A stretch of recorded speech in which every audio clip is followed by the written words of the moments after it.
What's up, y'all? It's your girl Nina K. Simone. I am back after a long ass 2 years to give you guys a review.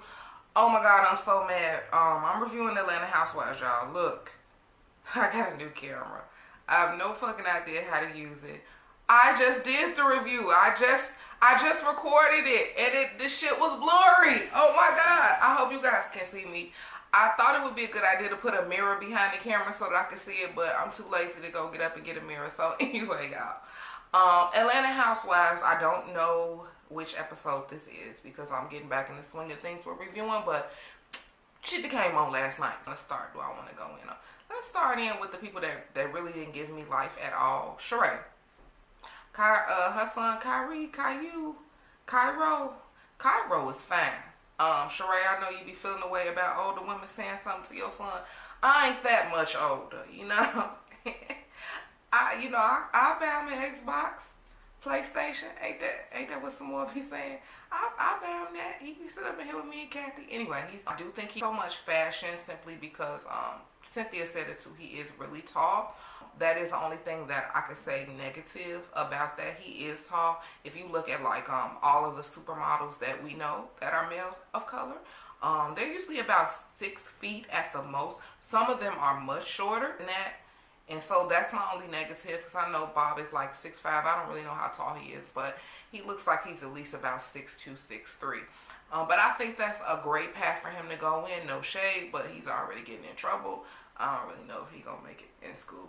But I'm not judging him. You know, I went to college twice. I don't want to tell y'all how many years, but I definitely was a professional student for a long time. And I am now learning in life. I am paying for that shit. I'm not where I want to be because of that. But you know, that's the whole nother video. Anyway, yeah, that was cute and all. Bob came in sweating the fuck again. Listen. So, you know, I'm watching this and I'm trying to figure out every time I see Bob, he got a nice personality. He's, you know, funny. I like funny guys, but he is so fucking ugly. And he always sweating. Like I don't like guys who just be, you know, sweat. Can you imagine that in the bedroom? Y'all ever seen Waiting to Exhale? Remember that scene with Robin and the guy with the glasses? Lord, that's all that was playing in my head. Like, and you gave him 2 babies, Lord. Good thing is your kids came out gorgeous. Thanks to you, Sheree. I think that's great. And hell, the bills got to be paid over at Chateau Sheree. So, you know, Cairo, you need to be contributing. Yep. Off of that, that's pretty much that for Sheree messy ass for this episode. Who want to talk about next? Kenya. I'm going to keep it real short with Kenya. If you ask me, I do believe that Matt intended on them being in a relationship. I do think that one of the things that Kenya's father said about the longer you're around somebody, when you get to know them, that is so true for both sides because Kenya is really good at first impressions most of the time. She's really good at, you know, manipulating people. I think that Matt figured out a little later than most people that she ain't shit, which is probably because he didn't watch the show. I mean, he's a guy like nobody, straight men don't watch it. So I can definitely see him not really knowing who the fuck he was getting involved with. She's an older woman, but she's beautiful. She got some coins. Like, life was probably sweet for him in the beginning. I'm sure she was paying for whatever. You know what I mean? It was real easy. She probably wasn't asking much of him. But now the stakes are higher. You are seeing Kenya's true colors on how she does not show accountability for anything. Like, she could say anything to a person and then not know how. We've seen her do this before.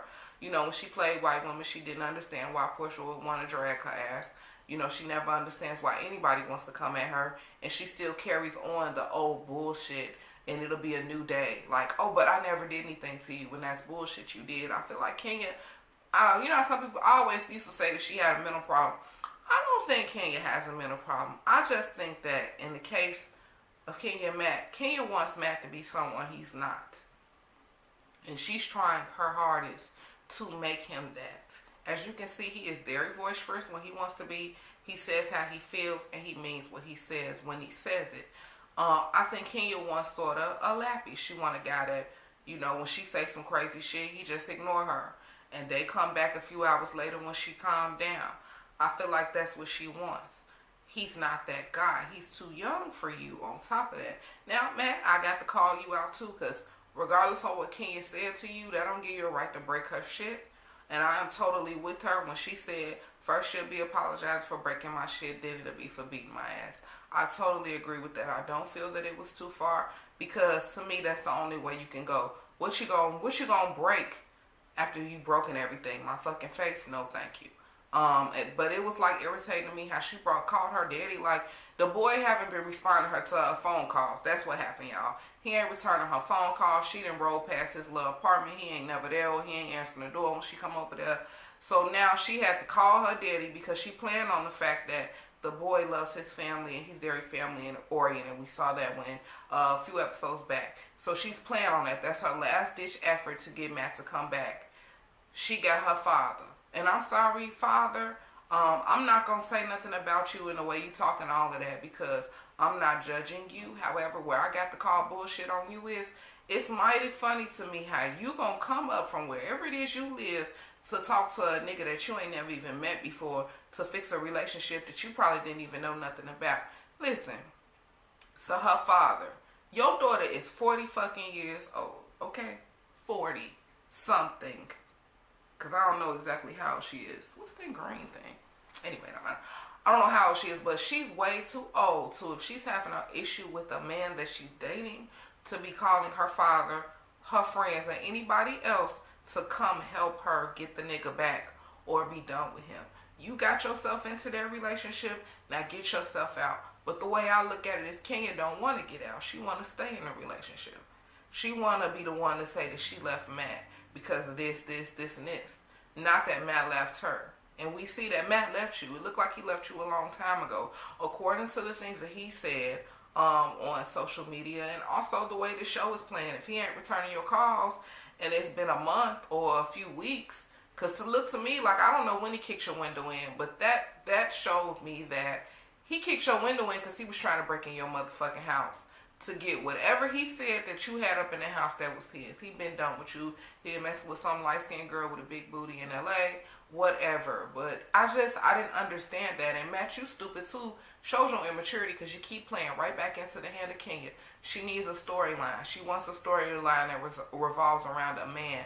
So she chose you. When the reunion come on, I hope you are able to give us something. You know what I mean? Like, you can't be like Walter. Anyway, let's move on for that. That's enough for Kenya and Matt. I just don't care anymore. Like, before I was even filming, I was just like, oh my God, her and the big wars again. Like, I don't care. I don't care. Who's next? Porsha. Another one that I really just don't care about. It was cute or whatever, her watching Apollo and Phaedra, because that's who they was acting like, boy. That damn Aiden just like Phaedra, and that damn, what's the little boy name? I know I just said it too, now I can't remember. The little one act just like the Apollo, and he looked like him too. Girl, they was running her ass, but she worked it out. It was very cute, even a little story she told them or whatever. She's pushing it to me, like, it's too soon for you to be trying to have a baby with that guy. I know that you claim you knew Todd, years ago.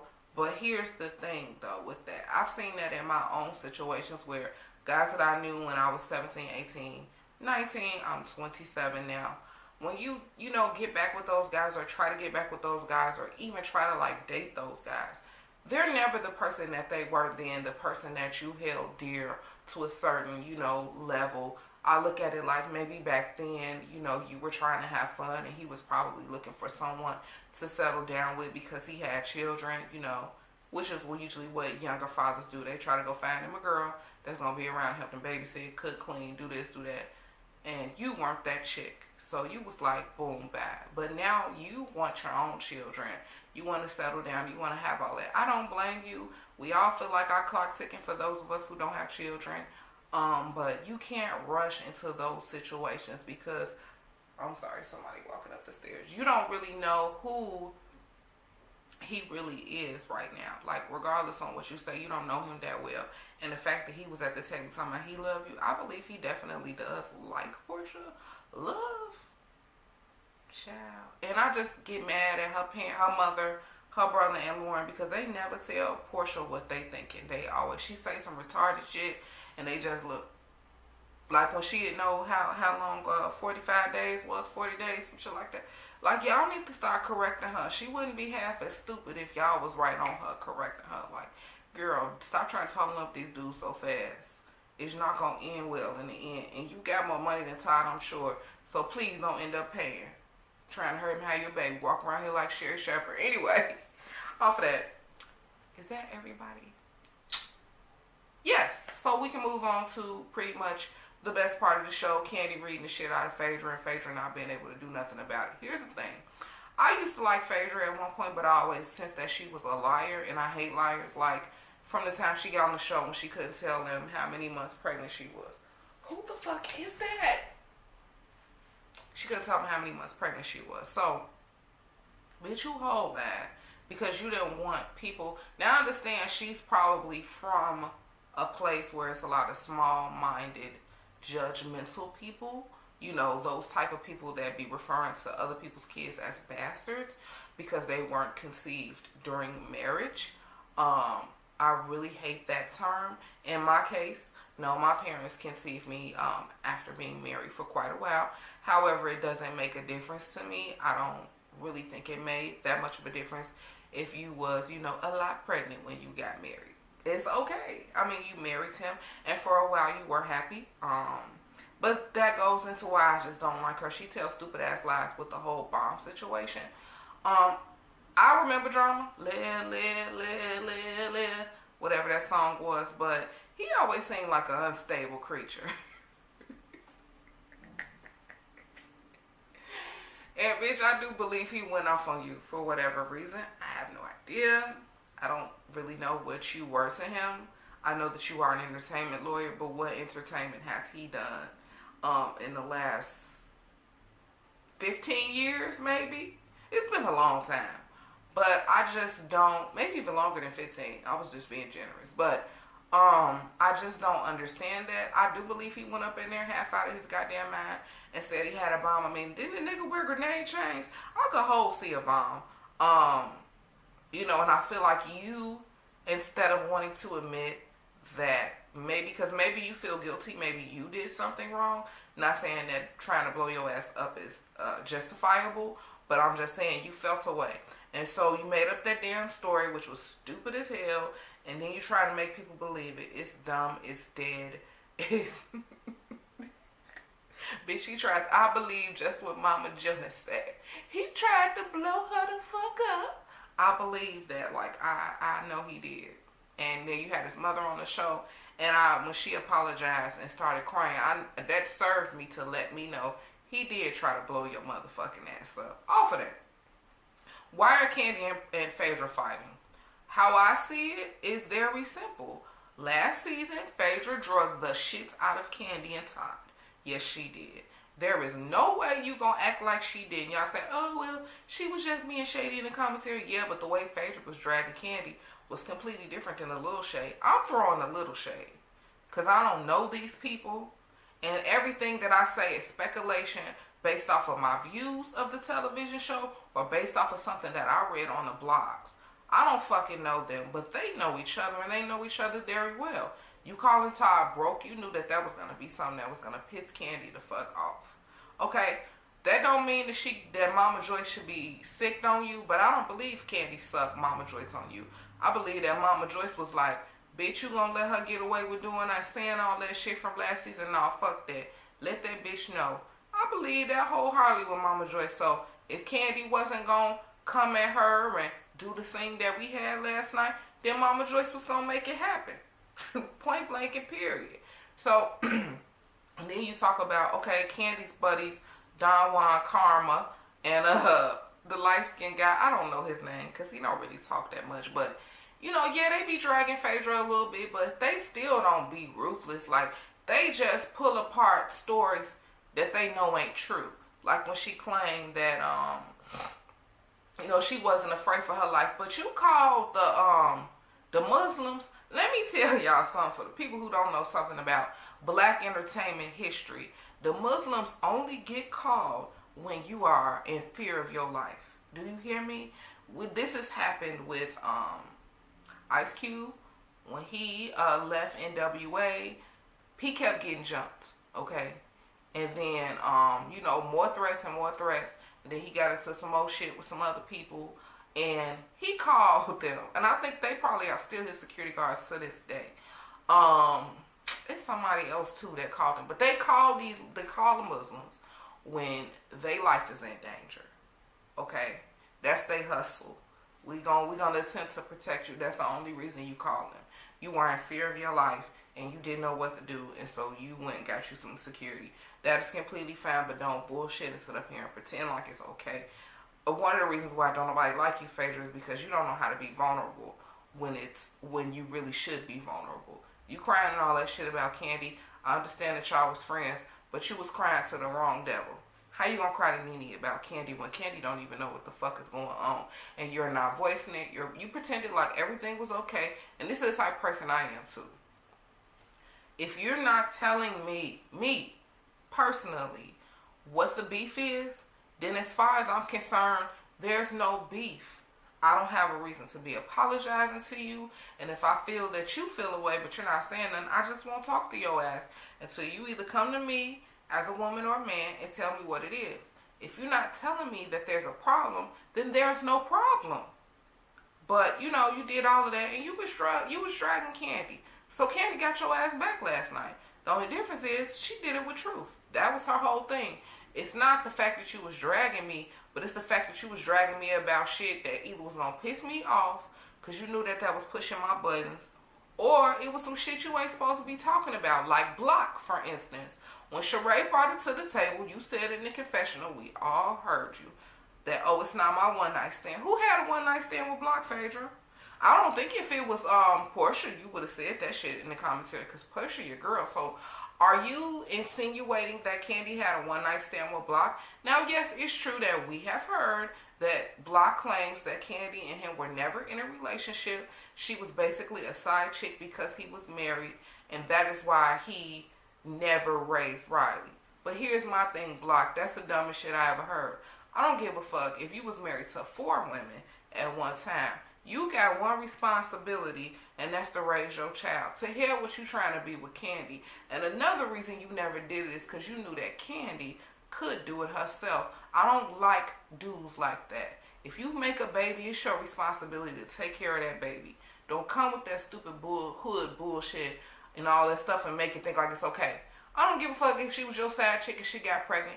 The fact of the matter is, Porsha, Phaedra, you brought that shit up and you know that that's gonna hurt her again. And now Riley, who was old enough to watch fucking TV and read the internet, is gonna know that Phaedra said this about her parents.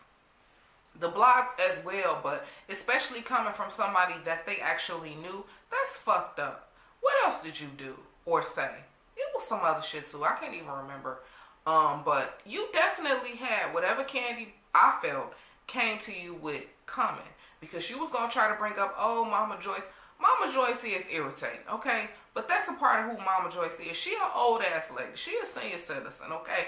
You either gotta tolerate a senior citizen or completely shut off a senior citizen, okay? Remember Dionne Warwick made Nene big ass cry? Like, you just got to deal with a senior citizen and their issues. To me, it ain't really Kandi's responsibility. Now, she does have the ability to shut Mama Joyce down. We saw that the week before, but still, bitch, like, you have no bearing. I feel like you was dirty in that situation. And the fact that you said that, oh, well, maybe I loved you more than I loved my husband. Child, that was the gayest shit I heard and seen on TV in a long time. No offense to my gays. I ain't talking about y'all. I'm talking about Phaedra ass. Bitch, let me tell you something. How you gonna ever love a friend more than you love your man? And if that's the case, then that means you never really loved your man, bitch. You sound stupid. Going back into what Kandi said, bitch, you was over Apollo going to jail. You wanted him to go to jail so you can get on with your life. I believe you, because I believe that you did have some involvement in what Apollo went to jail for both times. I believe that Apollo was comfortable the first time, especially taking a rap. But I believe this time it might have been a little different. But we all know that in criminal court, if you are married, there is no way that you can testify against each other. And so that's why I really believe that she drug out the divorce. She talking about, oh, Apollo wanted the divorce, but then he changed his mind. But now he back on board. Yeah, he back on board. He wanted the divorce probably so he could rat your ass out and you wouldn't give it to him. So now he ready to get the divorce again. You like, okay, cool, you can have it. I do believe you probably had a boyfriend. I ain't mad at you if you did, because Apollo engaged to some light-skinned chick already. So I'm not mad at you, but I'm with Kandi. Don't fake in front of these cameras. And that's not the person that you live outside of these cameras. That's one of the reasons I like reality TV, but a lot of these reality shows that I'm on are too fucking stupid to me. I watch the show that come on VH1, the Atlanta Love and Hip Hop, because I like the characters, not necessarily the bullshit that's going on. The other shows, I don't watch it because it's all fake and contrived. Real Housewives of Atlanta is supposed to be my sophisticated hood reality show. I feel like it's starting to run its course, whether with the cast or with the people that's on it. It's just coming to an end. I'd rather them go out on a better note than that, though. Like, if you guys want to continue on the brand, it's time to cut the boring people. I'm sorry, Cynthia, you gotta go. You always was boring to me. I think you're beautiful. I think you're a great businesswoman, but you've always been fucking boring. Porsha, you stupid. You stupid, baby. Just bitch stupid. I want her to leave for a bunch of reasons. Like, I just don't really, I never really cared for Porsha like that, because I feel like Porsha's job was to represent younger women on the show. Not to throw shade, but, you know, I don't know how old Porsha is, maybe about 32. So somewhere representing my generation. And bitch, you do not do that. You so damn dumb. You and that Raven Simone should just go out on a date. Get rid of her. Nene, I don't miss Nene. Nene ran her course with me a long time ago. I really only liked her the first season of Atlanta Housewives. And the biggest thing I couldn't stand about Nene is that she could dish out so much shade and bullshit to other people, but the one time it ever came to her, she was not able to do it. She folded with Dionne Warwick old ass when she called her a coward. And she folded, you know, when they brought up her mother and all of that stuff. So I was glad Nene gone. Bad bitch. Kandi's over them, as you can see. She's being more boisterous than she ever was. And I low-key like it. I like seeing this side of Kandi. I may be wrong because it's negative, but I still like it anyway. Sheree can stay, but Sheree can stay because I want Chateau Sheree to get furniture and pass all the Atlanta codes. And I just always like Sheree. I feel like, yeah, she is being messy as hell, but I also always just liked her. I ain't got no other reason to keep Sheree. But she need furniture. You know, Cairo and the other little girl got to get their college tuition. They ain't gonna get it from their sweaty ass daddy. You saw how that divorce went. And so, yeah, cut Phaedra too. Only because Phaedra is starting to lie too damn much to where we can't even keep up with the lies, but they are so many. I did like her on Watch What Happens Live next to that fine ass Shamar Moore. If I was you, I would have did that too. And I hope when the show went off, you and Shamar spent some time together, because he is still fine as hell. Some people thought Shamar was being thirsty. I'm like, Shamar been a sex symbol for over 2 decades. Okay, if he want to go up there and be a thought, let him be a thought, because I would thought with him. That's pretty much it. Let me know what you guys think. Give me some ideas for rebranding my channel. I won't just be doing reviews anymore. I will do, you know, like life stories and all those good things. And also, I was thinking about doing a few other little surprises to the show. Also, I need help finding a green screen, because I was going to be ghetto and going to get me a green piece of paper, some green construction paper, and put it on the wall. Can I do that? Lighting, all of those things. I really want you guys' input. And also, I need a new software to edit my videos on. Give me some ideas. Also, tell me what you guys thought about Atlanta Housewives if I didn't ever say that. And you can follow me here, like this video, if you were able to stay with me this long. All of my social media platforms are all Nina K. Simone, except for Instagram. It is Petty Nina Rebel, I think. I don't know. I don't really use my Instagram, but you can follow me on there. So thank you guys, and see you guys next week. Peace.